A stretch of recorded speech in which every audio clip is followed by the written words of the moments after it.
Здравейте от HelpBook. Днес ще ви покажем как да забързате вашето XP, като го направите като класическия. Като за начало натискаме десен бутон на десктопа Properties. Тук избираме тема. Ние ще изберем Windows Classic. Тя е първата част от забързването на компютъра. Сега трябва да изчакаме малко.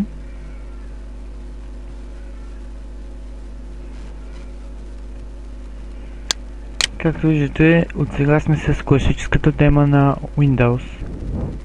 Сега отиваме в Start меню и на моят компютър натискаме десен бутон Properties. След като ни отвори System Properties, отиваме на Advanced и първото е Performance. Избираме Settings и избираме Adjust for Best Performance. Не Appearance, а Performance. Искаме Apply. Чакаме малко.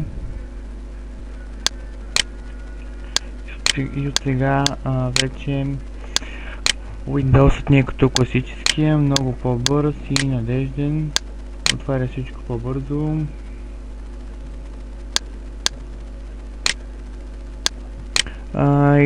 Но този урок е само за по-бавните компютри.